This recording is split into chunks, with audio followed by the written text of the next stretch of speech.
Welcome to 929 TV. నేను Priyanka. Bulletin లో details చూద్దాం. గుంటూరు పట్టణంలో ట్రాఫిక్ సమస్యల దృష్ట్యా నంది వెలుగు ఫ్లైఓవర్ను మంజూరు చేయించామని కేంద్ర మంత్రి బెమ్మసాని చంద్రశేఖర్ చెప్పారు.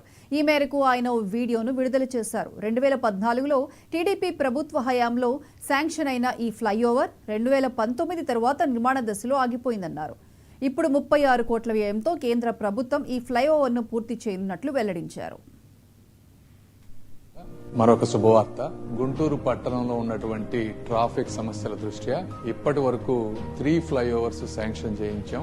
ఇప్పుడు 4వ ఫ్లైఓవర్. ఇది వాస్తవంగా 2014లో కూటమి ప్రభుత్వం తెలుగుదేశం పార్టీ ఉన్నప్పుడు శాంక్షన్ అయినటువంటి ఫ్లైఓవర్. 2017లో దీనికి ల్యాండ్, మున్సిపాలిటీ అనుమతులు అన్ని ఇచ్చి సైట్ హ్యాండ్ ఓవర్ చేయడం జరిగింది. ఒరిజినల్ గోల్ ప్రకారం 2019కి ఈ బ్రిడ్జ్ అంతా కంప్లీట్ కావాల్సినటువంటి పరిస్థితి.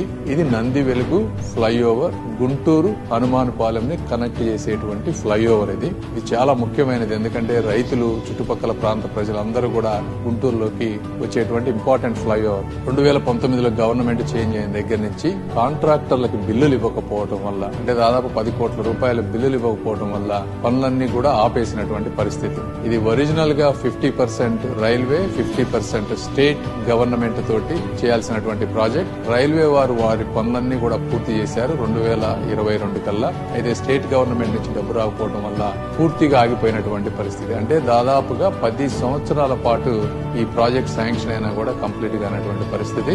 ఈ రోజున రివైజ్డ్ ఎస్టిమేట్స్ వేసినప్పుడు 10 కోట్లు పాత కాంట్రాక్టర్ కి, అదేవిధంగా కొత్త రివైజ్డ్ ఎస్టిమేట్ ఇన్కంప్లీట్ వర్క్ ని కంప్లీట్ చేయడానికి 26 కోట్లు కలిపి దాదాపుగా 36 కోట్ల రూపాయలతోటి ఈ రోజు రాష్ట్రం మీద ఒక్క రూపాయి కూడా ఆర్థిక భారం పడకుండా మొత్తం సెంట్రల్ గవర్నమెంట్ భరించేటువంటి పరిస్థితి ఈ రోజు కూటమి ప్రభుత్వం వల్ల జరిగింది. దీనికి సహకరించినటువంటి రైల్వే మినిస్టర్ అశ్విని వైష్ణవ్ గారికి, సోమన్న గారికి, సౌత్ సెంట్రల్ రైల్వే అధికారులకు, అదేవిధంగా ఈ గుంటూరు ప్రజలకు సేవ చేసుకునేటువంటి అవకాశాన్ని కల్పించినటువంటి శ్రీ నారా చంద్రబాబు నాయుడు గారికి, పవన్ కళ్యాణ్ గారికి, నారా లోకేష్ గారికి, అదేవిధంగా మా ఆఫీస్ స్టాఫ్ కి, లోకల్ ఎమ్మెల్యేలకి అందరికీ కూడా మనస్ఫూర్తిగా ధన్యవాదాలు తెలుపుకుంటా ఉన్నాను. Thank you.